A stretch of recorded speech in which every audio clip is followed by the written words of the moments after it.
Hey everyone, it's Matt. And this is Lucas. And this is Thanks for Playing, the podcast where we break down the most iconic video games the world has to offer. Ho! Woo! A little nasally right now, a little congested. Sound great. So feel good though, feel healthy. Everyone, we got a very... Look great. Thank you.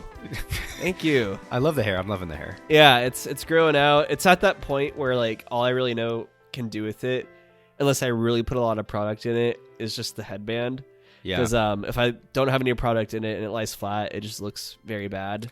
And even styling it is like, I'm at that very much like awkward stage right now. Yeah. Here's my suggestion for you. Hopefully our special guest Ricky could back me up on this one. By the way, Ricky, say hi. Hey friends, it's Ricky. Ricky, well, actually, give us the you go by a moniker as well, which we got a promo here in this pod. Who are you really, Ricky? Oh, my name is Ricky, aka SCHMOOFY. Wait. Give them the honorific. The honorific? Oh, DJ SCHMOOFY? There it is. There you go. He figured it out. Yeah. So Ricky's a friend of the pod. He's been our friend for a really long time. He also happens to be a Super Mario 64 X speedrunner / could we go as far as to say fanatic? You're a fan of the game, I'm assuming? I would say fanatic. That's fair to say. Okay, sick. You're real quiet over there, bro. I need you to scream into the mic. Like this? Yeah, you're fine. It's also Ricky, aka DJ SCHMOOFY. So we'll let you promo that a little bit throughout the podcast. But Ricky is also a DJ. He's performing this weekend, actually in Los Angeles. Everybody is welcome to come, right? Everybody and their moms, their friends, like come through. Okay. At where at? It's gonna be Catch One over in Los Angeles. Okay. Yeah. Stoked. Hell yeah. My Open suggestions. bar, right? It's a club, 2-level club. 2-level club. 2-level club. I think we're playing on the first level, if I remember correctly. Okay. Sick. Oh, will there be other people there like playing too then? Yeah, potentially. So that venue interesting. specifically, they're known for having 2 floors, and they'll actually have like a show simultaneously playing on the top floor and the bottom floor at the same time. But it's interesting because it's well insulated enough where you can't actually hear the other show, which is pretty cool. Oh, interesting. Yeah. Wow. That's cool. My suggestion was going to be Matt should start getting some really sick headbands. You know what I mean? Like bandanas, different colored stuff, like really start kind of making his whole personality just cool headbands. What do you think, Ricky? Checks out. I think cool headbands and like Clark boots and then cuff jeans. The whole vibe. There we go. Yeah. That's it. There it is. I'm excited. I'm very excited to talk today. I know we had a few things we wanted to kind of get to beforehand. Matt, what are our little intro topics here today? Yeah, so the big one is honoring and celebrating the life of the wonderful Akira Toriyama. For those that are not aware, he passed away. Actually, I looked it up on the 1st of March. It looks like the news had only just broke on the 8th. The family obviously wanted to take their time to grieve alone and kept it all very private. But yeah, for those that don't know, Akira Toriyama was the creator of most well-known Dragon Ball, but worked on a lot of other very well-known projects like Dragon Quest, Chrono Trigger, Blue Dragon, Dr. Slump, early series for dragons. Yeah. The influence of him. I did not realize Dr. everywhere. Slump is where Ari came. Okay, interesting. Interesting. Yeah. Very influential manga artist, Yes. mangaka. Probably one of the most influential ones there's ever been. I think really kind of started. I don't know if you'd call Dragon Ball a shonen. Is it a shonen? I guess It kind of falls into those anime tropes. Like it gets lumped in with like the Bleaches, the Narutos, the One Pieces of the world. It like created. It brought anime of the child to warrior. America. Yeah. I mean, like it's just we all like grew up with Dragon Ball, like the Dragon Ball games, the Dragon Ball show. Everyone at one point has just yelled into the abyss, praying that they would turn Super Saiyan. Especially blonde kids like yourself, huh? I'm not blonde. I guess like light-haired kids. I never thought I would go Super Saiyan, but like I tried. Yeah, bro, you're telling me when you were 6 or 7, you weren't like, I can do it. No, I thought that I had telekinetic powers like Ness, but I didn't think that I would turn Super Saiyan. Well, which is more crazy. Hey, I thought man, that I thought we all for had sure superpowers. I was gonna produce a Kamehameha one day. Yeah, Ricky, what Try about my you? hardest. Honestly, I thought I was like Sasuke growing up. I'm gonna keep it real. I'm just Yeah? that guy. What does that mean? I'm just that guy. You know, I can just, do was it? You Chidori? watched That's him? Naruto, right? Yeah. Are you talking Okay. to Lucas or me? You? Yeah, of course. Oh. Wait, so you thought you were Sasuke as in you thought you were cool? Which It had parts? nothing to do with powers. or No, anything like I that. thought I was actually gonna be able to not actually, but like in terms of like if I had powers I could develop from like an anime universe, it was Sasuke specifically. Mm. Sometimes I You're just saying sometimes I Sasuke, you're not squirt defining a it. little lemon juice in my eye and I'm like Sharingan. Mm, Yeah. Nice. But Akira Toriyama, we talked about him quite a bit in our Chrono Trigger episode and gave him a ton of props. He was part of the legendary team that created that game, and of course, he did the character design. He's done the character design for a lot of things, and I mean, just his legacy, Dragon Ball itself, has like done so much. I honestly don't know where the culture ever would have gone without Dragon Ball's influence, and not only like its influence way back in the day, but always and continues to be like this series that everybody knows and loves, not all around the world, not just in America, not just in Japan. And yeah, I mean, a serious loss. He was young, relatively speaking. How old was he, Matt? 68? 68. Yeah, not very Yeah, old. very, very sad. Just for that reason alone, it's a terrible loss. So shout out to Akira Toriyama, and we love him. We love his Rest influence in on this peace. show. Yeah. Um, The last thing right before we jump into this, Matt, any hot Oscars takes? I'm pretty upset Mark Ruffalo didn't win Best Supporting Actor. I agree with thought you he there. deserved that. After watching Poor Things, I was like, Mark, I was unfamiliar with your game. Yeah, Mark Ruffalo. My man was locked in the Yeah, whole time filming. I was so impressed. Who even won? I already forgot. Robert Downey Jr. for Robert Downey Oppenheimer. Jr. Which, I saw Oppenheimer. I know you didn't care for it. I liked it, but I did not think his performance was by any means like one of the draws of that movie. Yeah, So I agree. think that's kind of a weird take for me. But, I think parts of the Oscars is all politics. I will say, and I don't know if you've seen this movie yet, Lucas, I am still very upset that Iron Claw was not nominated in anything. for anything. Yeah, I haven't seen the movie, but people I know and trust love that movie. I very adamantly feel that Zac Efron should have got a leading actor nomination, Mhm. and that Jeremy Allen White should have got Best Supporting, or really any of the brothers could have got Best Supporting, I think, in my opinion. But that was a really good movie. It's a Matt movie for sure. But Yeah, well, the performances are great. yeah, for sure. Well, not a ton of hot Oscar takes from my end either. I mean, everything was locked in for months. I think everybody knew what was going to win what. A lot of stuff got recognized, which I was happy about, like Zone of Interest, Poor Things got good recognition, Emma Stone, things like that. Yeah, her winning that was really cool. I didn't expect her to get that dub. I thought that was going to go to Lily Gladstone, is her name, right? That was kind of she was a front runner for sure. Yeah. But Ricky, any hot takes? Unfortunately, no. I did not get a chance to watch the Oscars. What was You're your a real favorite Oscars movie fanatic. of 2024, Ricky? What's that? Excuse me, 2023. Favorite movie of 2023? Favorite movie 2023? Did Dune come out 2023? Was that 2022? That was 2021, No. baby. Was it? Well, see, that's how often I don't watch movies. You're not a big movie guy over there. Ironically, as I was like an X-film major, but no, I'm not, unfortunately. That's true. Yeah. My man's favorite Star Wars character was Jar Jar Binks. Hey, what's wrong with Jar Jar Unironically. Binks? Is that real? Yeah, Is that dude, actual Jar fact? Jar Binks. Yeah, He had a keychain. Ricky? y'all don't rock a Jar Jar Binks? No. What? Yo, what's wrong? Jar Jar's a joke, Dude, what's wrong with Jar Jar Binks? bro. Everything? Okay, Actually, everything, who's your favorite Star Wars character? bro. Obi-Wan Kenobi. Matt. What? Why are you calling on Matt here? Matt, what? I like Ahsoka. Okay, that's a good pick. valid. I don't even know Valid. what her character is really like. So good pick though. I heard Ahsoka's the show's sick great. because she's all about light side's kind of whack, dark side also kind of whack. We got to meet in the middle, And I fuck with that. Yeah, we need to return to the middle. Yeah, she's gray. Like that. She's a gray Got it. Jedi. Yeah, Love it. We should probably talk about Super Mario 64, don't you think? That's right, everyone. Today we are talking about the #1 plumber platformer, Super Mario 64.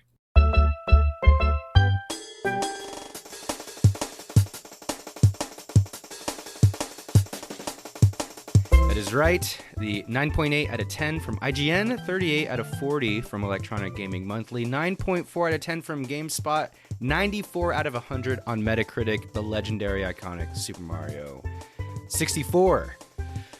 Wow, we finally got around to playing this one.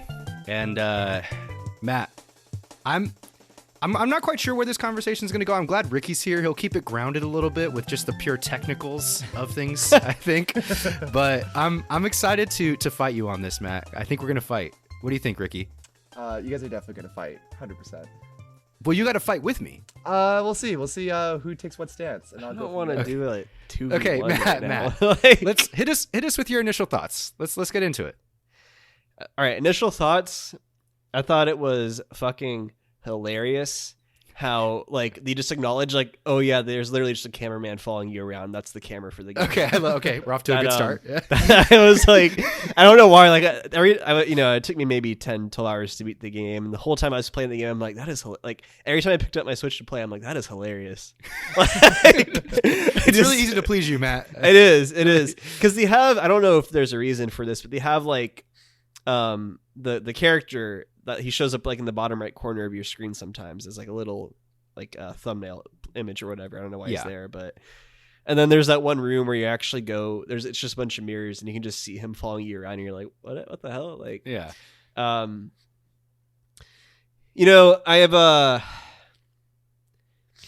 have a history with old games. Mm-hmm. And I think in some parts I have been too harsh for their oldness in some ways, and I have to think, consider the context of when the game came out a bit more, which is something I acknowledge, but I also have to acknowledge that I'm playing the game today, and I'm reviewing it today. So I do my best to balance that. My initial thoughts are very, very high level initial thought when I picked up and started playing this game. And like when I got through the first few levels, I was like, man, if this exact same game was made today, like just a remake of it completely, it'd be so good. So good. But I think, at least for me, having not have that nostalgia, maybe not being used to the kind of controls of it, like what to expect as far as like how much a character slides, things like that, like how janky the camera is, not being ready for that, how frustrating that was a few times. Like if I'll be honest, if I didn't have save state, I would have genuinely gotten mad at this game at certain points just from like falling for no reason because the camera would get fucked up or whatever, things like that. But I think like the level design's very good, but I think the camera's pretty unforgiving. Maybe it's harder for me to understand, or maybe it's harder than I would think it would be, but like to me it seems like a pretty simple thing to just make a camera that is like more easily controlled by the player, I guess. And maybe that's probably, and that probably isn't the case because a lot of games back in the day had janky cameras, so I'm sure there's something else contributing to that. I don't know what it is. They were figuring out the space in 3D for the very first time, for sure. Yeah, I mean that's fair to say. It was like kind of their first foray, really, relatively early into the 3D space. So figuring out the camera was a big part of it, but Mario was just so slippery. I felt like I was playing Luigi in Melee at certain points. It was kind of annoying. Like I would do a jump, I'm like, oh, I timed that, I spaced that great, and I'm like, oh, I'm sliding off a flat surface to my death. But initial thoughts, fun game. It dated game clearly. Mm-hmm. Frustrating controls. Okay, fair enough. Jumping into, and you're right on pretty much everything that you're saying. By the way, I'm not trying to fight you, Matt. I'm trying to get an honest, real. You came in like, no, I know. That's what we do. That's what we do with old games. Yeah. Yeah.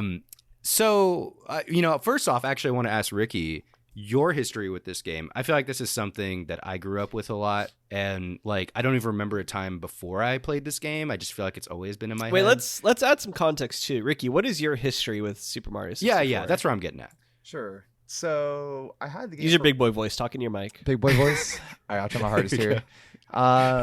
So I used to go with my dad to his office during the weekdays during the summertime, when it was like summer break. So I would bring my N64, and there actually happened to be imagine those CRT TVs like on that tower at school where you watch like Bill Nye. So the office actually had a room that had one of those. So every time we went to the office, he would take me every week to I think the game store was called Video Flix in Yorba Linda, if I remember correctly. And there was like a selection of like N64 games. So the one that I most frequently rented was Super Mario 64. So a lot of history dating back to like elementary school. I picked it back up probably like high school just because I kind of randomly stumbled upon a speedrunning video for 16 star. And then from there, I actually played it a little bit during freshman, sophomore year college. So collectively, like probably like 5-6 years, I would say, of playing the game. Okay. Yeah. You got it deep into speedrunning. What is a 16-star speedrun? Yeah. So to kind of get some more context about, the game as a whole and how to complete it. So by default, you are required to have at least 70 stars to access the final door where you can finally fight Bowser, save Princess Peach, all that good stuff. Through a series of exploits, you can actually shrink that number from 70 down to 16, which is a really cool thing. It takes a little bit of obviously getting used to in practice, but honestly, it's not too difficult once you kind of know the route and get used to some of the more finicky nuances. Okay. We'll get into speedrunning more a little bit later in the podcast. We actually have a section carved out for that because Matt and I actually did some skips this playthrough, which is actually very, very cool to say. Nice. But my initial thoughts on this game, I think the first time I played it, I was probably 4 years old. We had an N64 in the house. We had all the classic N64 games. And honestly, I don't remember a time in this game where I didn't know secrets in this game. There's what's cool about it, I think, on this playthrough for me is kind of realizing like certain aspects of the castle are definitely supposed to be secrets to be discovered. Like if you're playing it for the first time, I don't know if this hit you, Matt, but like for instance, in the basement level, there's an area where you're chasing a bunny around, right? And then there's also a wall that's like a false wall that's actually a sand desert level. Yeah. And if you're chasing the bunny around and you don't know that that's there, you might accidentally hit that wall and fall into a level without realizing it for the first time. And I always knew about that wall growing up, and I always knew it existed, so it never caught me by surprise. But playing the game now, there's a lot to catch you by surprise, which I give it so much credit for. There's all these little nooks and crannies from when the boos first appear and going to the boo level to going into the level that I just talked about. And even some of the secret stars that are just in the castle that I got for the very first time on this playthrough were very cool. I do find and still, absolutely still find the camera to be very, very tough to work in. If you look at the speedrunning community, sometimes it's very difficult. Even Ricky, you could probably test this. Like sometimes the camera angles are insane It's and a like nightmare. warps. Yeah, it's a nightmare. Yeah, is the only way to say it. And I don't know. It's hard. I don't want to hold that against the game too much. It's such a product of its time and like camera. It's literally the first 3D Mario game, so it's like hard to say like, oh, they didn't have the 3D formula 1000% down. How dare they? It's like it took years for 3D cameras to even work in video games, and even you could play a 3D game from 5 years ago and the camera's still fucked up sometimes. So I don't want to ping it too much there, although I do want to acknowledge that it totally exists when you play this game from a modern lens. But initial thoughts, I love the gameplay loop. I really enjoyed this game a lot of evenings. It took me about 10 hours to finish. I finished with 67 stars, so sub 70. And it was really satisfying to just go to a new level and just say, I'm just going to get all the stars in this level. And you just keep going back in the painting and you just do the whole level and learn it from top to bottom. And you learn the little nooks and crannies and nuances. The red coins allow you to explore the level and expand on your knowledge of the level in a lot of cases. And I didn't get any 100 coin stars in any of the levels because that seemed like a drag. But I just found the game to be a fun gameplay loop after you figure out how Mario moves and how he slides and jumps and all that good stuff. Mm-hmm. But Ricky, well, we already went to your history, but any initial intro thoughts here for the game? Yeah, no, I agree with both your guys' initial thoughts. Big boy voice, Ricky. Man, really? Dang. Okay. I agree with both your guys' initial thoughts in regards to the controls, more specifically the camera. I think Matt kind of mentioned it. You can switch between, I think it's like the Mario view and the Lakido thumbnail. Yeah. And then you use the little yellow like up, left, down, right buttons to kind of maneuver the camera. Ironically, it actually worked pretty well for certain speedrun techniques. But in general, if you made like sharp turns, went around corners and stuff like that, you did sort of have to on the fly adjust the camera as you were going, which is a little bit awkward as you're trying to move at the same time. So you're basically moving two things. So both thumbs at the same time, essentially. I will have to disagree about the movement. I think the movement actually feels really good once you kind of get used to the momentum, Just because you got good at it doesn't mean it feels good. I'm going to agree with Ricky on this one as a non-speedrunner, though. Yeah. I will. Yeah. Keep going, Ricky. You were cooking. Oh, thank you. It's it once you get used to sort of how each button works in terms of like length of jumps, momentum being carried over as you land, how you can kind of like pivot on a dime and stuff like that. It does take a little bit getting used to, but after that, it feels very nice in terms of being able to control pretty well. Yeah, we'll get into it more in game design, but like there's like 4 different types of jumps, and there's like a wall jump and like a long jump and like a kick, midair kick. There's a lot of movement. There's actually surprisingly a lot of movement options in this game, which when you start mastering them and really doing them, the game doesn't do the best job teaching them to you because they're just on signposts in the game, like within the game world itself. But if you see the type of movement that people are actually able to get out of this game, it's really crazy, actually. Because if you look at something like even like Mario Odyssey, I don't know if you've played the other Mario games so much, Ricky, but if you look at something like Odyssey, there's a ton of movement options in that game, and it's really fun to move as Mario. Mm-hmm. And this is totally the initial inklings of Nintendo saying like, oh, we could actually squeeze out a lot of different options in a 3-dimensional space with just these like 2 buttons. There's essentially 2 movement buttons and a stick, so it's kind of nutty. But before we dive into game design, we do have a segment called Story and World, which is usually a little bit beefier than this. Matt, I don't think there's much here, right? Going to the castle, save the princess. Not really a lot to say. Yeah. Yeah, I mean, any Mario game. Any Mario game. It's like any Zelda game, Yeah, just go in there and save the princess. It's not much. Unless there's some deeper lore that you want to bring up, Ricky.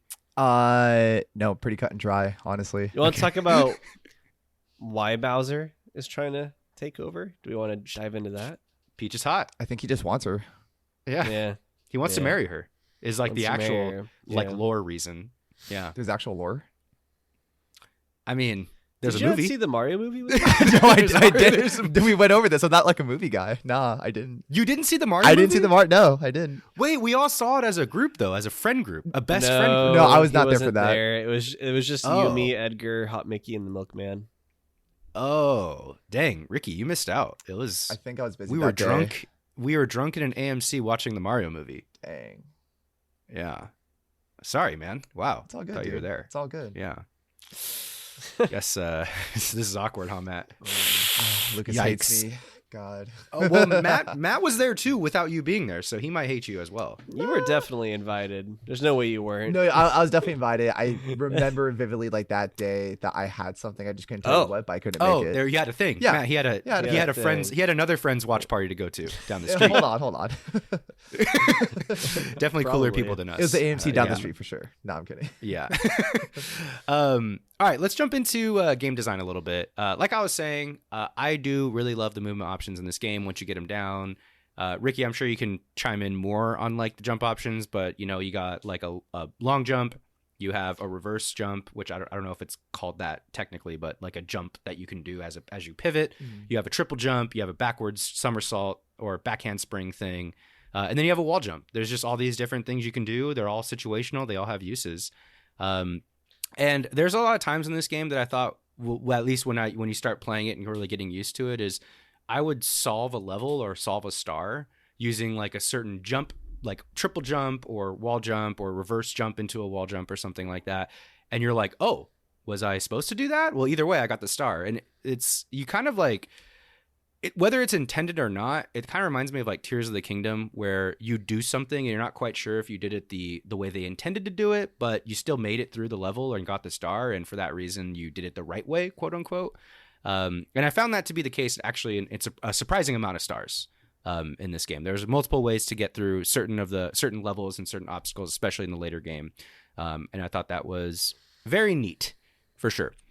There were a lot of points, too, with me where, like, I would just find, like, because I wasn't great about I did try to make a point to read as many of the signs as I could, because obviously I was like, oh, so I'm going to learn the game, but there's certain points too that I thought were really cool where I just like kind of intuitively knew to do something. Like, for example, there's one point where I was falling down, but then I was falling like to my death. Then I was falling against like a wall, and I was like, oh, I can probably wall jump this, and I just intuitively tried it and it worked. I was like, oh, that's pretty cool.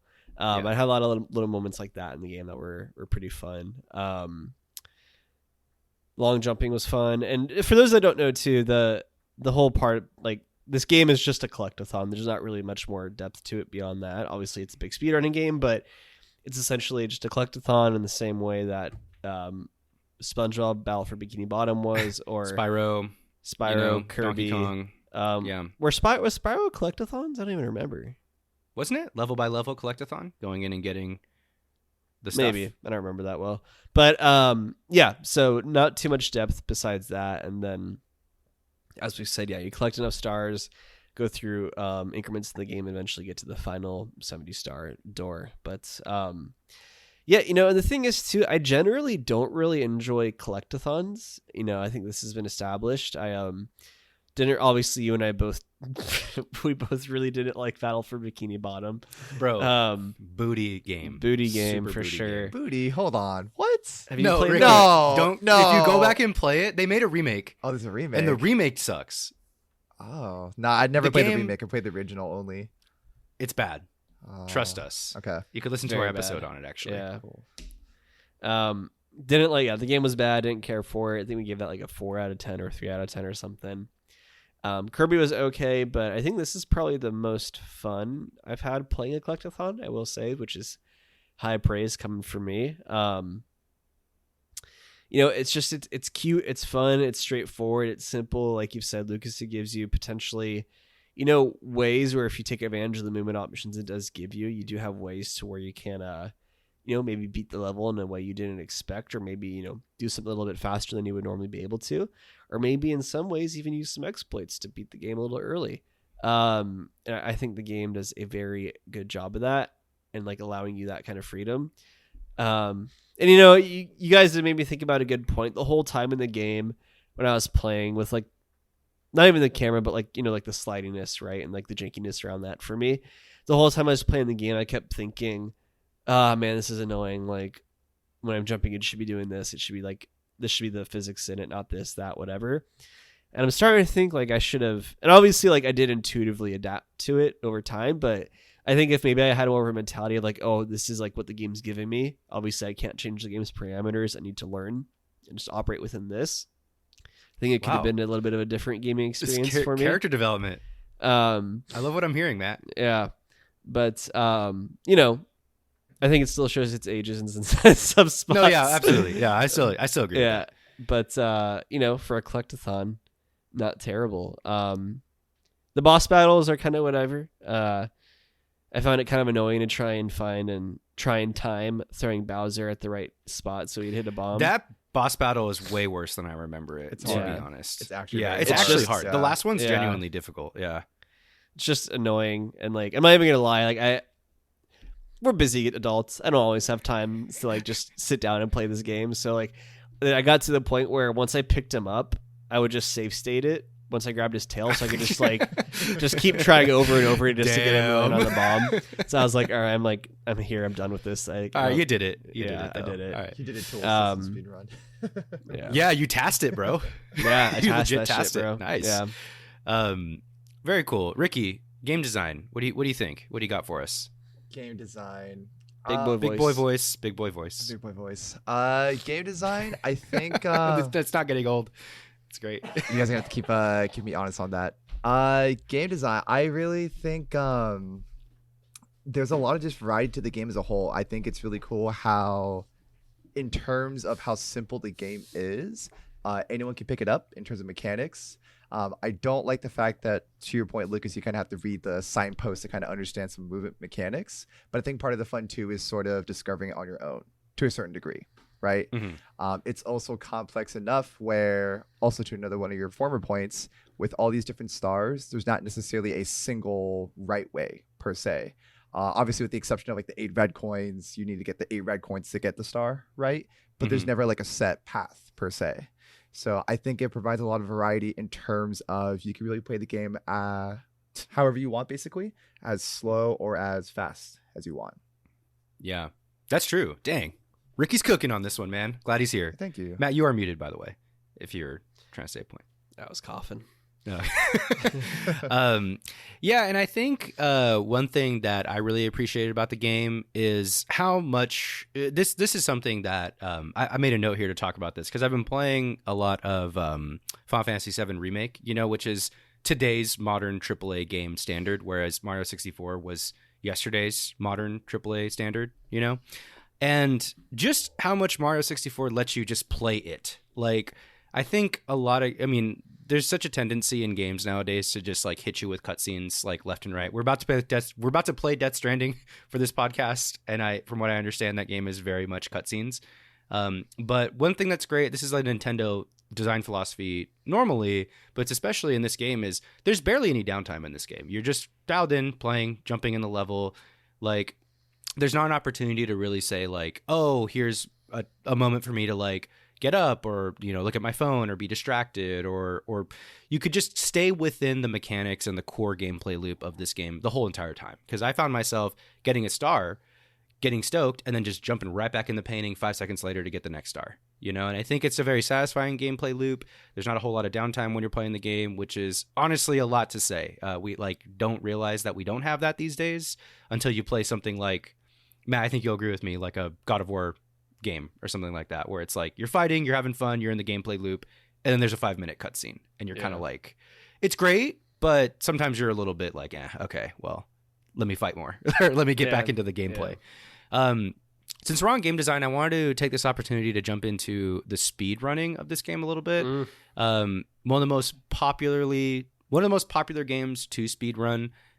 Anybody that's interested in it, you can go on YouTube and look up tons of it. There's speedrunning databases you could take a look at. We actually do have an episode on speedrunning with Thanks for Playing. And we have our resident speedrunning expert here with Ricky, a.k.a. DJ SCHMOOFY. Yes, sir. Now, Ricky, walk us through just your personal, I know you talked about it a little bit at the beginning, but your personal, like, sort of, what's your record? How many stars? What's the history of speedrunning? Are we still evolving the meta? Yeah. So in terms of like my history with speedrunning, I did dive into speedrunning around high school. So I think about junior year, senior year, I randomly stumbled upon, I can't remember whose video, but it was a 16-star run. And for those of you, well, Lucas and Matt specifically, they know I like to press buttons quite a bit. No matter what game I play, I like just going fast, right? So after seeing the amount of tricks that this runner did to shrink the star requirement from 70 to 16, it was crazy. It was crazy, like how precise he was, how fast they were, being able to do these huge skips. And me personally, growing up, I've always been a big fan of trying to break any game I can in terms of like glitches, trying to be faster, trying to be optimal, things of that nature. When I was speedrunning, I believe my fastest time was around 25 minutes. And if I recall correctly, I think the world record right now is like sub 15, if I remember correctly. Jesus. Oh, hang on. Let me look it up. Yeah. Fact check me on that. That's for the 16-star? 16 star specifically, yeah. So you got 16, you were doing 16-star speed runs, 16 not star. like, not 100% speed runs or anything like that. 100% was taking too long. There is a category for 1 star and there's a category for 0 star, but the exploits for those are incredibly precise and incredibly difficult. And I would have to spend probably hundreds of hours just for those 2 tricks alone. Just for context, the 120-star world record is an hour 36, held by an American named Ouija. The 70-star world record is held by a Ikori, a Japanese player, speedrunner, at 46 minutes and 28 seconds. 16-star is a Canadian named Swiggy at 14 minutes and 35 seconds and 500 milliseconds. 1 star, down to the millisecond. 1 star is held by Swiggy as well. 6 minutes 57 seconds, and then 0 star is Swiggy. Dang, Swiggy's killing it. I want to say it's Sweegie, but I could be mistaken on that. I could be mistaken. So, and by the way, for those listening, these record, like the 16-star speedrun world record was set just as recently as 11 months ago. It looks like, so less than a year ago. So there are people still like solving this game getting faster at it, really pushing it. And you could even see like what people are playing on. Like this was actually set natively on the N64, but you could actually even check the categorization for emulators or virtual consoles and things like that. So, you know, if you ever played Super Mario 64 and you want to see what people playing the game, quote unquote, having solved the game, this stuff is endlessly fascinating, even as like a long-term gamer myself. But continue, Ricky. You were doing some sub 25 16-star speedruns. Yeah, around 25 minutes. I wasn't using any sort of particular software to help with the process. I was like just on a base N64. I was doing it kind of janky where I just had like my iPhone timer next to me. And then every time I just had like a bad run, I just kind of reset the console, reset the timer, and just kept kind of going from there. The exploits that I was utilizing for the run, it took some time for me to get used to. Movement wise, I got acclimated to pretty quickly. In terms of like technical things for games, I tend to pick them up pretty quickly. So like movement, stuff like that. But Ricky, I love how you're just talking about how cool you're still managing to work in like that part was easy. Well, no, like realistically, like the movement, it's like you get used to it, but then it's like the nuanced tricks. Like for example, so there's a certain door. So with the bunny that Lucas was mentioning, one of the big tricks for 16 star is you have to basically grab this bunny, and this bunny appears, I believe, after you collect 15 stars, if I remember correctly, in a hallway. So you have to basically pick up the bunny. And then through this little wood door that you, by default, you can just open naturally just by standing next to it. You have to actually equip yourself through it by wedging yourself between the bunny and the door. So that way you equip through. And then once you equip through that door, you grab the bunny again and you do a second bunny equip to go through the second Bowser door. So usually I think it's around 30 stars is required for that second Bowser door. But because you are able to equip through that door again with the bunny, that saves you obviously 15 stars worth. Right. Wow. Yeah. That trick in itself took me quite a while to get down. That's usually like my speedrun killer is that point. And it sucks because that's about like 80% into the run itself. And then the backwards long jumps. So for those who don't know, so I don't know the full mechanics about the super renowned trick called backwards long jump, but there are certain flights of stairs in the game where if you do a long jump, but you do it backwards. So the input for a long jump is holding Z and then pushing A. If you long jump backwards into a staircase and repeatedly mash A while holding Z, you can build just enough momentum to actually equip through doors. So namely the door to take you all the way to the attic, which leads to the third Bowser door. And then once you are actually in that attic with the staircase leading to the final boss or the third Bowser fight, if you don't have 70 stars by that point when you get there, you can still open the door, but you can't actually get into the level. You can't go up the stairs. Yeah, because it resets your position. It looks endless, but it technically just teleports you back down. So the way to circumnavigate that is by doing a backwards long jump fast enough to pass that threshold. Right, right. Which is what I did at 60. I could have done it sooner, but I did it at 67 stars. I was stoked for you when you told me about that. I was like, nice. Dude, honestly, that was, having played this game forever, I've seen that on TikTok a million times. There's like, I've just seen that skip a lot just through osmosis, like of Mario 64, and like finally doing it was actually very, very satisfying. It's actually not even that hard to do, is the thing on those stairs. I'm assuming it's hard to do on other surfaces. You know what? It's actually funny. So the staircases are actually the hardest ones to do it on. So a trick. Oh, well, look at me. Yeah, dude, you're that guy. You're that guy, dude. I'm that guy. Well, Matt's also that guy. I did it too. Hey, dude. Hey, we're all that guy. We're him. We're him for real. The staircases, I can't explain like the reasoning why it's more difficult, but basically the trick is you tend to start mashing right as you're about to land on these stairs. So not mid-air, but right as you're about to climb to the stairs. There's other certain geometries in the game where it's a lot more lenient. So lenient to the point where you don't even really have to time it. Just because like there's it's hard to explain, but there's certain backwards long jumps where there's an invisible ceiling right above Mario's character. So you don't have to time it. So long as you can backwards long jump and fit in that little slot underneath that invisible ceiling, you can just start mashing A. And then you get an instant backwards long jump. Okay. Yeah. Okay.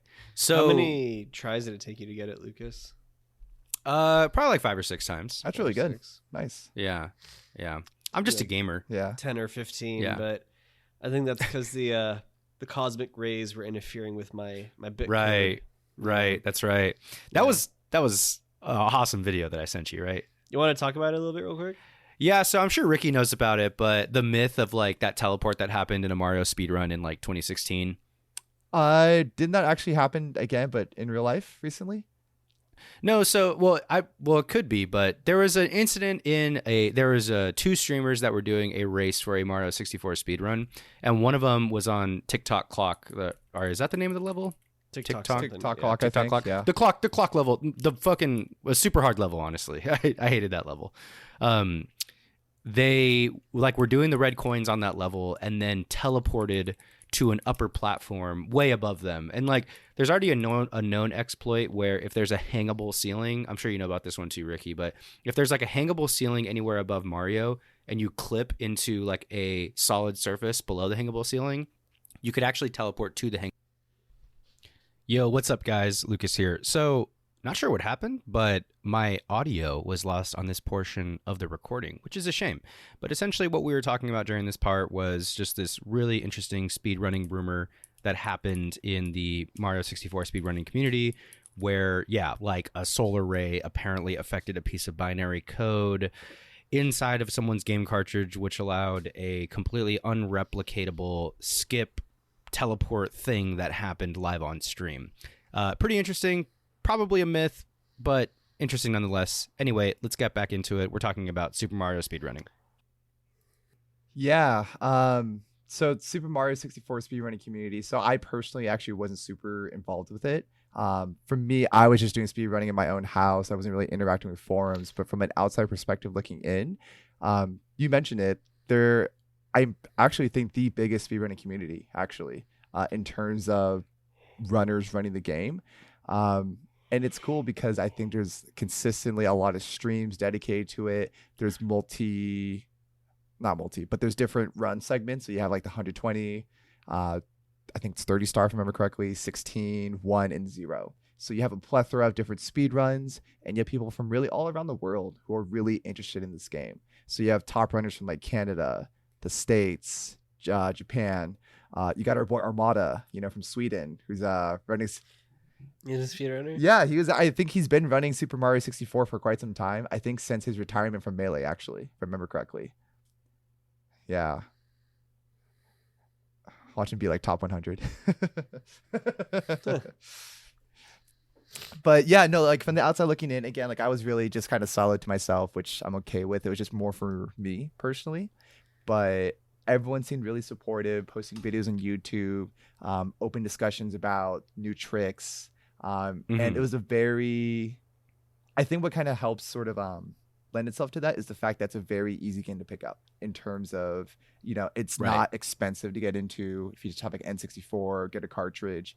If not, you can get an emulator, get the ROM, and then from there you can just start. Wait, we don't distribute ROMs on this podcast. Oh, right? I mean, yeah. You just get a physical copy or a Switch, That's you correct. Just fucked us. We're done. We're done. Wait, Ricky, I want you to guess, is Armada over or under 15 minutes on his 16 star playthrough? Over under 15 on 16 star? Yeah. Definitely over. Yeah, he's 15, 59 he's seconds. 15, 50, not. Wow, he's good. Like, well, I mean, I'm not surprised, but like, no, he's like good. Yeah.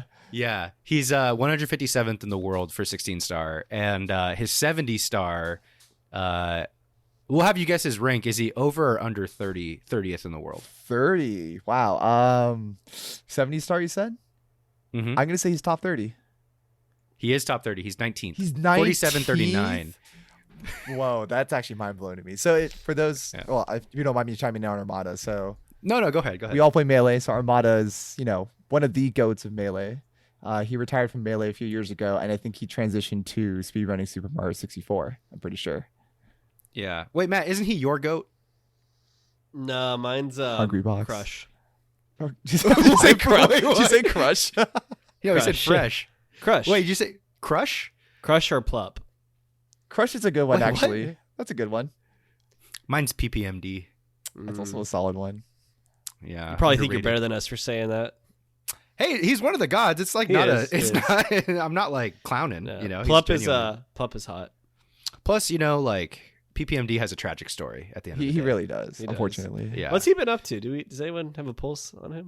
I don't know. The last video I saw of him, he looked like he lost 100 pounds, and he looked really skinny. So I know he was having some health issues. he's no longer part of Evil Geniuses. He does still do content creation to a certain degree, and he is focusing mainly on his health. He does stream Melee actually pretty frequently, and he has lost a lot of weight, so he's actually doing pretty well for the most part. In terms of him going back to tournaments, I feel like that question's been in limbo for the past couple of years, so more to come. Yeah. He honestly probably couldn't compete in today's Melee. Do you think? I think it would take I him think some he time. could adapt. It would take him some time. Yeah. Yeah. I think people's defensive game is so crazy that it just takes some time to get back into that. Yeah. Yeah. Okay, we should probably any more on speedrunning, Matt? Any questions for our boy Ricky here? I think we got to move on to art style. What drove you to it? What kept you going? What drove me to it? What kept me going? What kept you resetting that 64 every time you fucked up the wall clip with the bunny? I think it's just the satisfaction of being able to hit these really like frame perfect inputs to get like a really nice time. And not even nice time for the whole run necessarily, but maybe like one specific level, 1 star. It's like, oh, like that specifically was a really good run. And that in itself was kind of motivation for me. Like, oh, if I could do that for 1 star, I can expand that to like 16 stars, right? I felt like my mechanics were decent enough that I can do a pretty decent run. And then from there, I just kind of wanted to push myself to see how far I can push it down my time. Thank you. You're very you for that welcome. Thank you, Ricky. Thank you. So moving on to art style. So obviously, the game, from a fidelity standpoint is quite a bit dated from today's games. It's very low poly. But honestly, I feel like the overall creative direction for the art style is really cool. It's very colorful. There's a lot of really cool designs in the game. All the levels are very unique. And honestly, one thing I made a note I wanted to talk about here too is like, there's like this kind of like Ricky knows what I'm talking about, like liminal space. Like liminal space is like a new like way of understanding what Super Mario 64 kind of embodies in a weird way, or a lot of games from this era too. Like liminals, like if you go on TikTok, or all the young kids are talking about liminal space these days. There's actually a subreddit dedicated to this, what it is, and it's basically a space that feels like simultaneously nostalgic and empty at the same time, and has a tinge of like sort of like loneliness or horror or fear built in. And it's kind of hard to pinpoint, but that's essentially what a liminal space is. And a lot of games from this era embody it, and not intentionally, but I think that in a weird way, Mario 64 is aged nicely because of that emptiness and because of the weird kind of uncanniness of certain rooms. Like the infinite stair thing. I know that's not purely an art style choice, but I think that the game has these little moments where it's like, it's because it's just before we were able to refine 3D to a space. It's just exploring 3D for the first time. Like its spaces feel different, and like it's the stuff they had to do, the low poly count, the colors they had to use were very limited, and I think it works. And it works, and by works I mean it works by today's visual language in a weird way. Anybody with me on that? Expand on that. Visual language. Well, I think that there's like a nostalgia for like low poly like video games of this era now. And for some reason this game this game's style has come back into style is what I'm trying to say. Like I'll pick it up here in a second, but there's like there's an artist that Chambers and I follow who works in this space quite a bit is like a video game design 3D space that looks like this. There's a magazine that my sister Penny got me, who's actually went to Art Center, which is a prestigious college here in Los Angeles. And like this particular 3D space of low poly, like primary colors and things like that, it is in style. I guess there's no other way to say it. And I don't know if it's because of nostalgia for this time or nostalgia for this space, but it's definitely a defined look that people are interested in. And you see like liminal spaces on TikTok all the time, which embody what this game is. So I felt that way when I was walking through some of the empty hallways in the castle. And I think there is something to be said about the unintentional minimalism of the entire look. Yeah, actually, I could talk a little bit to how the low poly style is definitely coming back. On TikTok, a lot of different art creators are pushing out content that is very reminiscent to this low poly style. So think of games like obviously Super Mario 64. I don't know if you guys ever played Bomberman 64. That one's also a banger game as well. Highly recommend.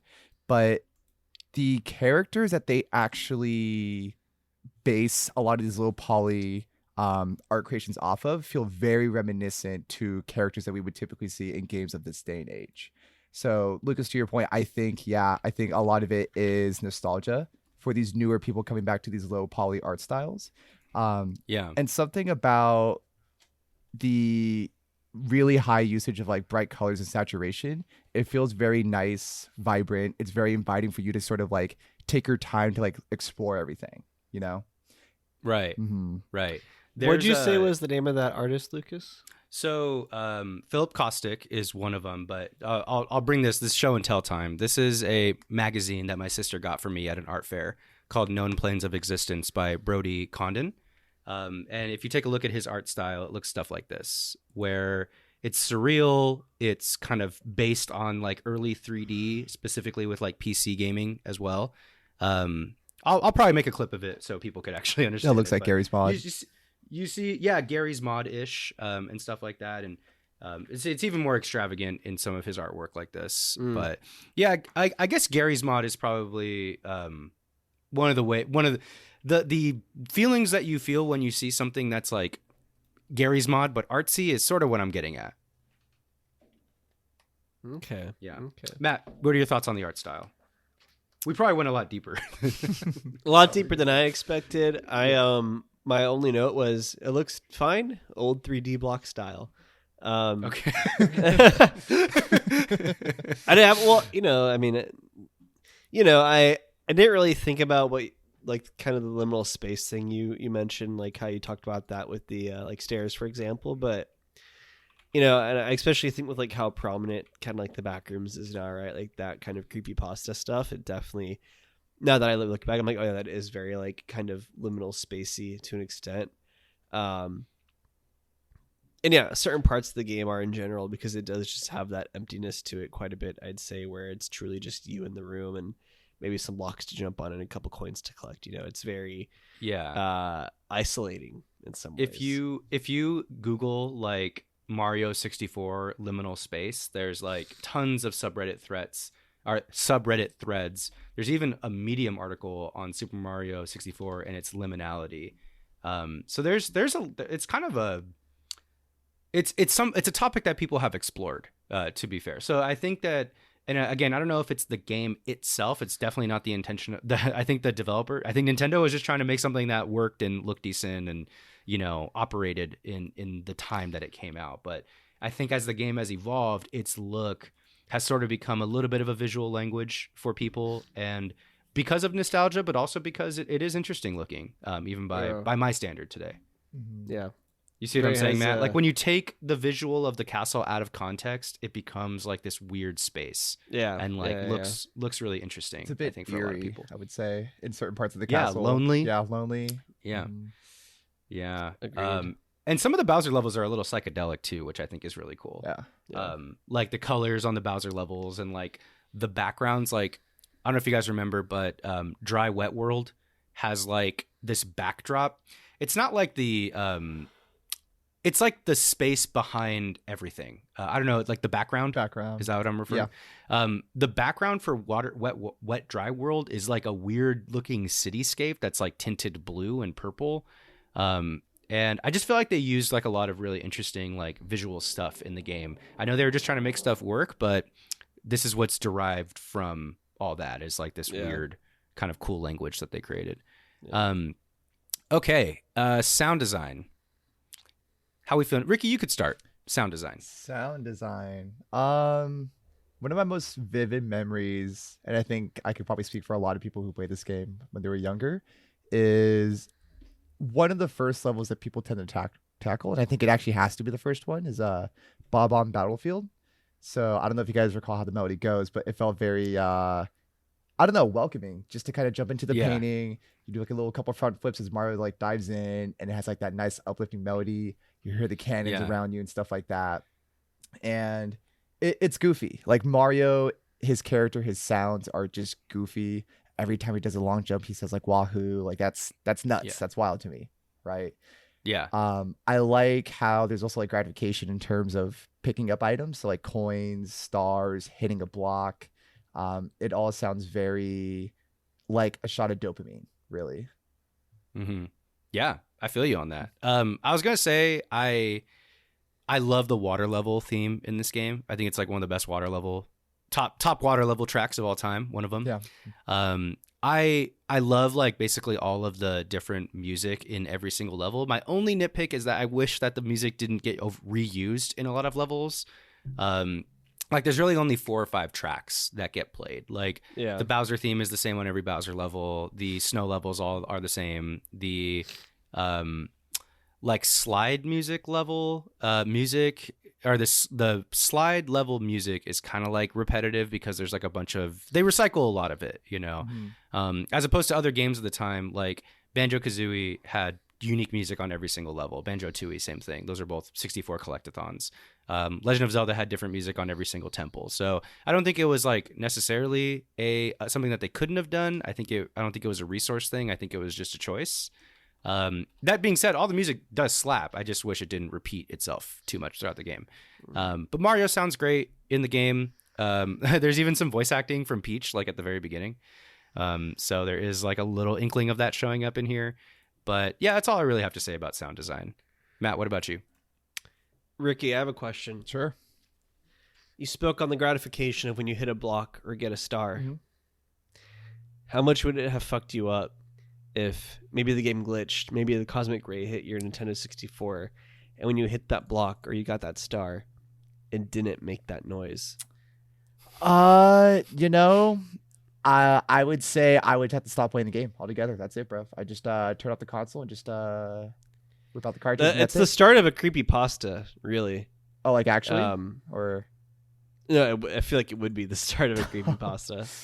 Yeah. I don't think I could handle that personally. Just wanted to. Every game is haunted, according to what would you stuff. do, Matt? In my shoes, what would you do in that position? I'd puke. Oh, out of fear. Mm. I will say, actually, random fun fact. My copy of Call of Duty World at War got scratched. This was for the Xbox 360. And I guess in whatever way it got scratched, the only thing that happened to the game, whenever I played multiplayer maps, there was never any, like there's not like music when you're playing, but like there might be more like music when the level starts or things like that or whatever it may be. Never any music when the level started. Whoa. Oh, that's kind of creepy. Yeah, That I is got creepy. used to it pretty quickly, but at first I was like, I'm gonna die. That's so creepy. That's so creepy. thought you were about to say something And then about I the let sunspot. Ricky my copy of Call of Duty World at War because he wanted to play it, And then I and made it's my montages. favorite Call of Duty. And everyone had played it because Ricky was playing it, and then I couldn't play it because I didn't have it. And then I got it back, and no one wanted to play it.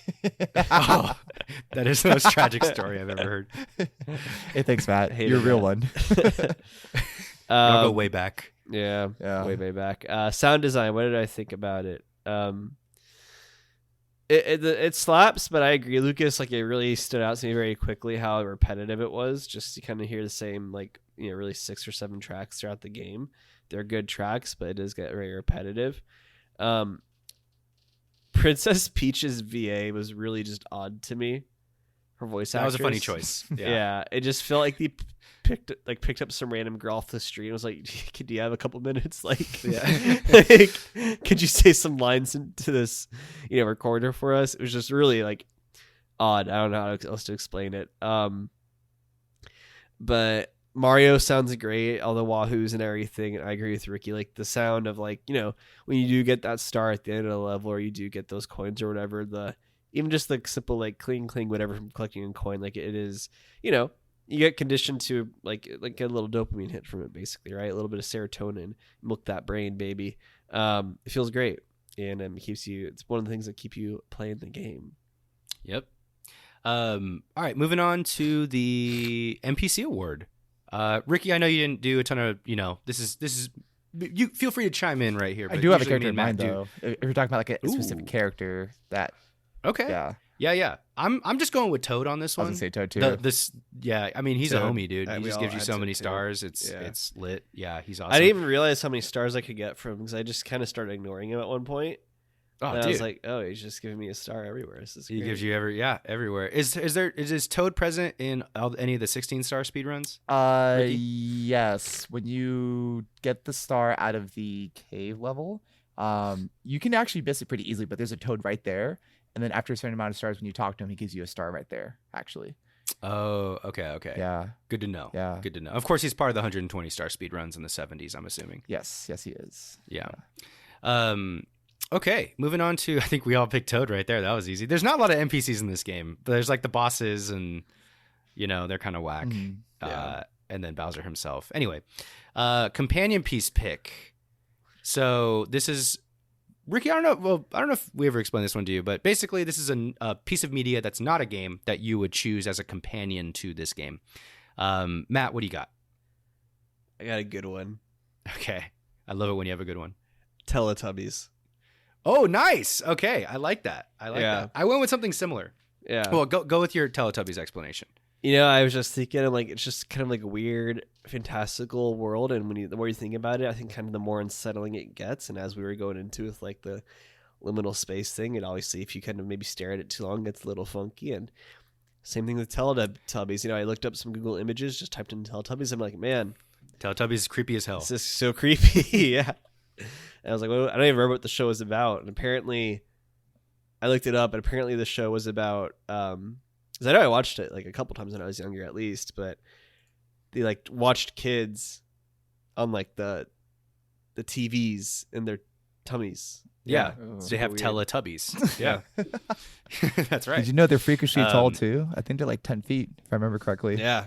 What? Yeah, they're like, Are you serious? like, The set is just huge? yeah, if you look them up, like Teletubbies are meant to actually be 10 feet tall or something like that.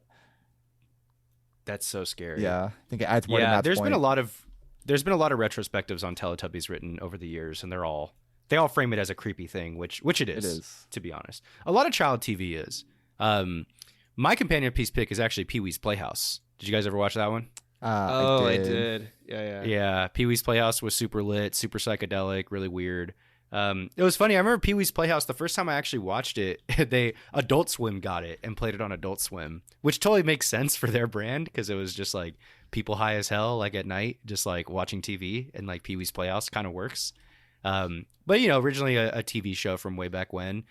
Pee-wee is an icon. Rest in peace, Paul Rubens, and psychedelic, colorful, product of its time. I thought that Pee-wee's Playhouse just. Lawrence made for Fishburne was on Pee-wee's Playhouse. What? Yeah. That's so random. Cowboy Curtis. I had no idea. Ricky, you got any? I know you're on the spot here, but Yeah, I was trying to think of something. Honestly, if I had to pick one, We can come it would have been Teletubbies. But yeah, you can come back to me. okay, we'll come back to you. Favorite moment of the game? I'll go first.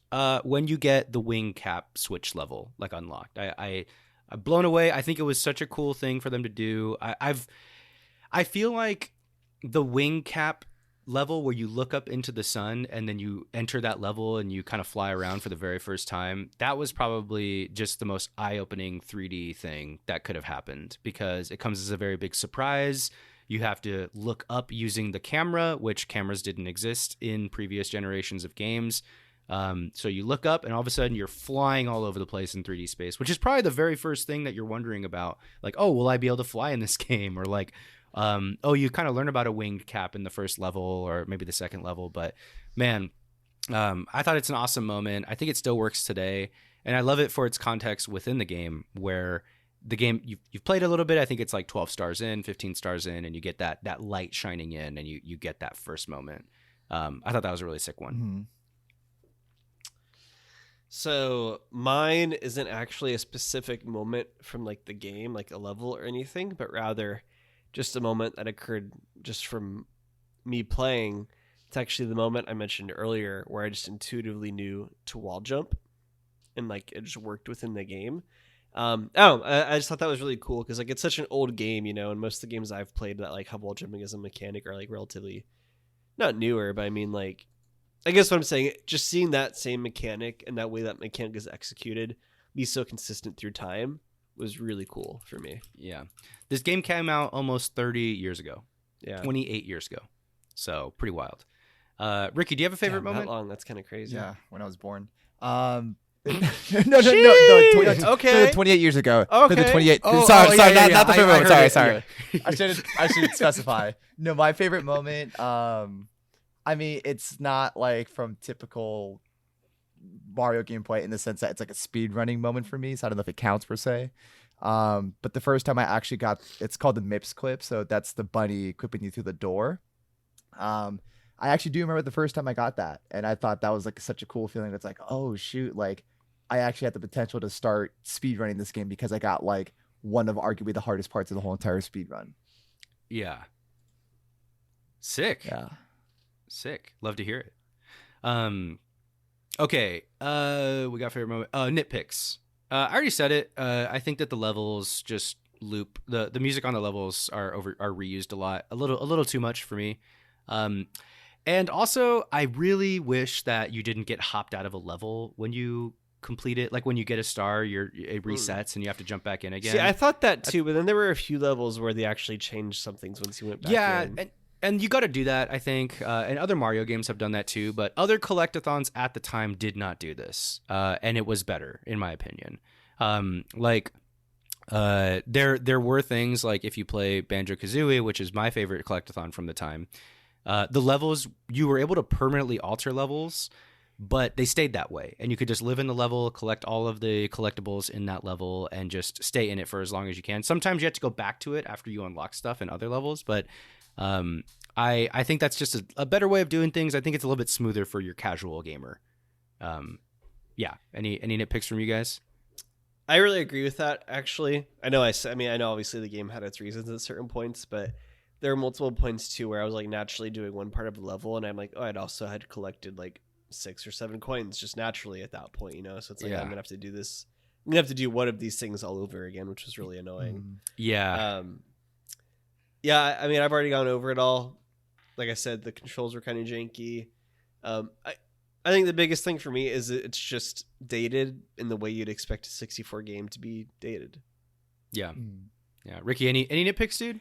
I know I was praising the game initially for its freedom in terms of how you navigate the game, but I think at the same time too, initially, because it's not linear, it's a little bit confusing in regards to how you navigate the castle from like a first playthrough perspective. There's certain doors where you need a certain amount of stars. There's like some weird rooms where you kind of have to know the mechanics to get to that certain area. And also you mentioned it too, Lucas, where with all the full range of movement mechanics, it's not intuitive. You do have to read the signs, which I definitely didn't. I learned all of it through YouTube videos, through speedrunning. So I didn't even know that before you told me that these signs actually said like, oh, here's how you perform this action. Yeah. Yeah. Oh, that's a good nitpick right there. Okay. Last one's here. Rename the game. Matt, rename this game right now. Let me hear the new name. Taken. Taken. Yeah.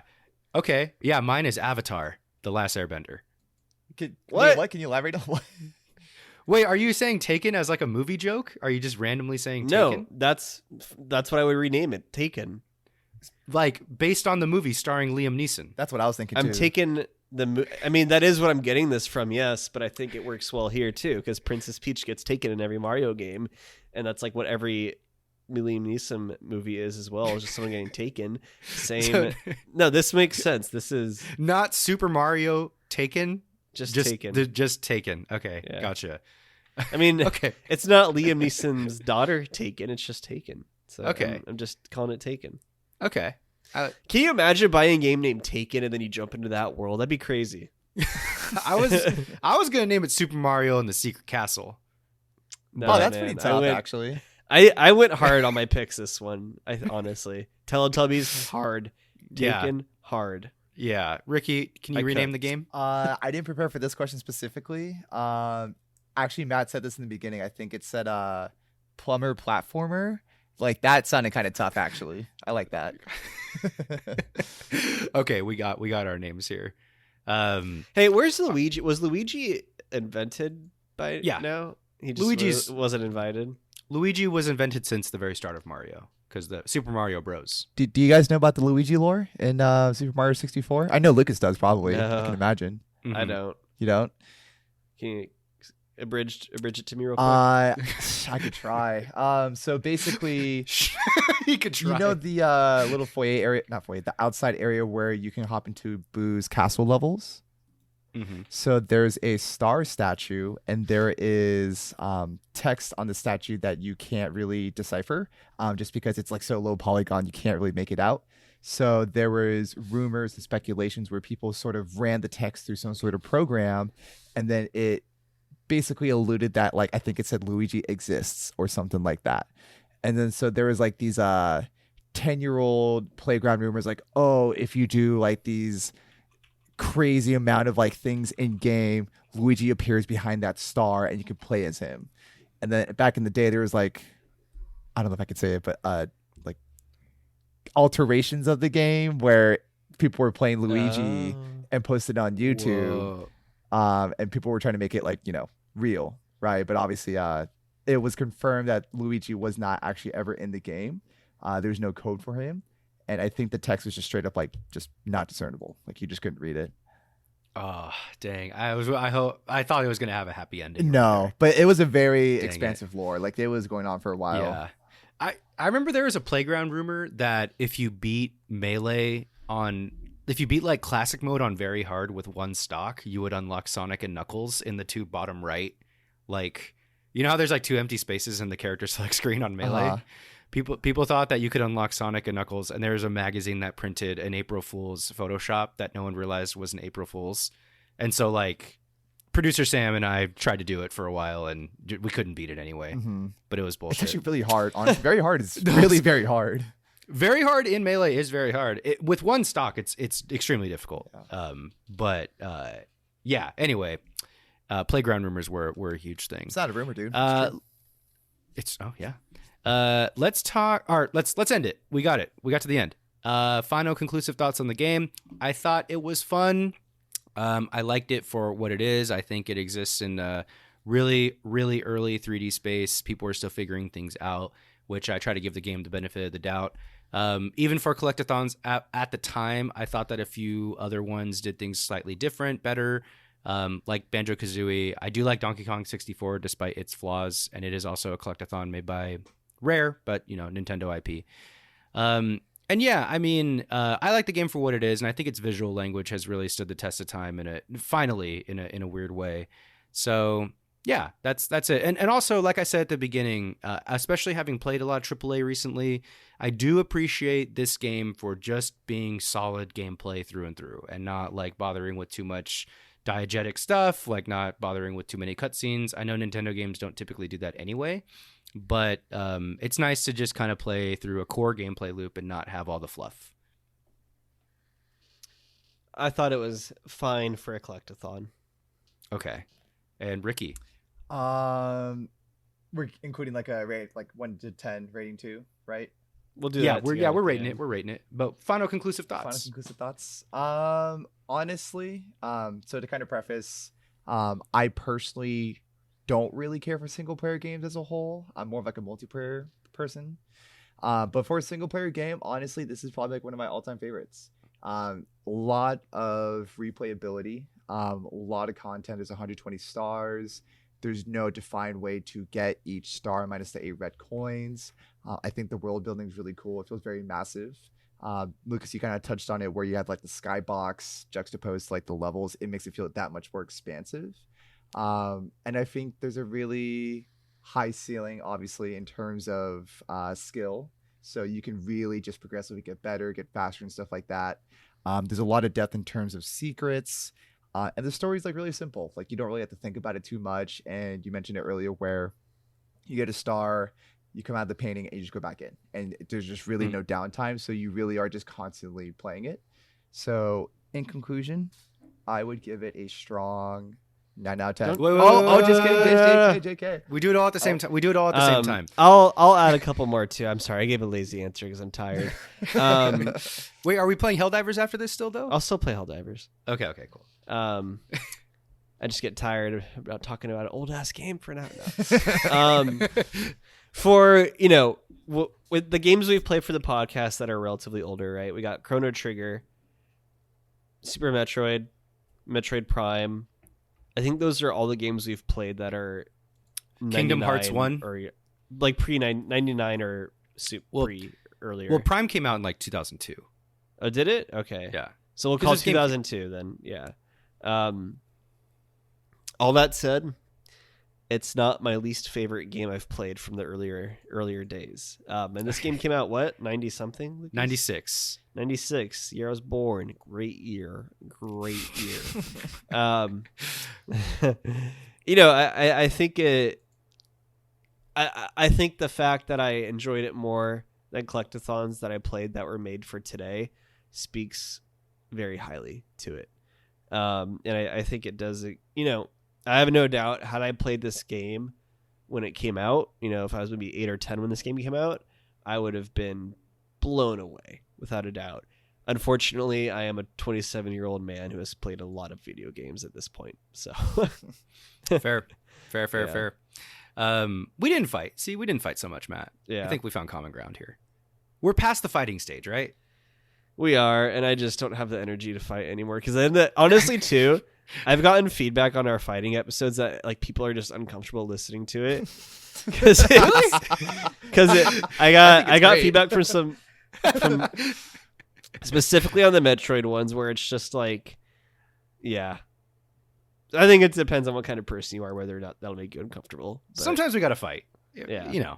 I mean, but it's been very rare that we've flat out disagreed on games. I've evolved a lot as a game critic. I think the past 4 years we've been doing this, 3.5. So I'm glad. Yeah. Well, this has been fun. Ricky, before we sign off here, I did want to get you an opportunity to plug who you are. We gotta DJ rate it. We SCHMOOFY. gotta rate it. Oh, we didn't rate it yet. Shit. Yeah, Okay, yeah. let's do it. So we're gonna say our rating out of 10 after a countdown from 3. Or from 3 or from 1? We'll do it on go. Oh. Okay, so 3, 2, 1, and then go. Yeah, and then Okay. yeah. After go or 3, 2, 1, and then the rating. You I gotta always say get- after go. Okay. We're gonna fuck this up. Okay. Out of 10, 3, 2, 1, go. 8.5. 7. Okay. Hang on. Ooh, 8.5. We don't allow that, Ricky. Oh, it has to be a whole number. All right, 9. Yeah. Okay. 9 plus 7. So 25. 25 divided by 30. That's like 8.3. Okay. This game just got an 73. 8.3. Yeah. Dang, that's our official TFP score here. Honestly, yeah, I think it's fair. I think anyone picking up this game right now would probably feel that way. Solid game by today's standards. Behind in a lot of ways, but still really fun to play is ultimately what it comes down to. And honestly, Yeah. I do really appreciate you coming on, Ricky, to give us the speedrunning perspective that the game is still played today at a high level by a dedicated community of people. And I think what's fun about it is since the game is so old and iconic, I think anybody can kind of see a speedrun and be familiar with the world of the game and appreciate the speedrun for what it is, as opposed to speedrunning like Celeste or something like that, or even Odyssey. Like, they don't have as long of legacies as this game does. Yeah, definitely. But before we jump off here, I did want to give you an opportunity to talk about DJ SCHMOOFY, where to find your music, how we hear you, how we party with you, dude. Sure. Before I get into that, I want to say appreciate you guys having me on. It was great talking with you guys, and it was super fun talking about Super Mario 64 and video games and speedrunning as a whole. So thank you for that. Big boy voice. Dang, I love you guys is what I'm trying to say. Thank you. Yeah, love you too, bro. Thank you. Love you too. Yeah, so my DJ alias is SCHMOOFY, so SCHMOOFY. In terms of socials, so Instagram specifically, it's going to be actually Instagram and Twitter, it's DJ SCHMOOFY.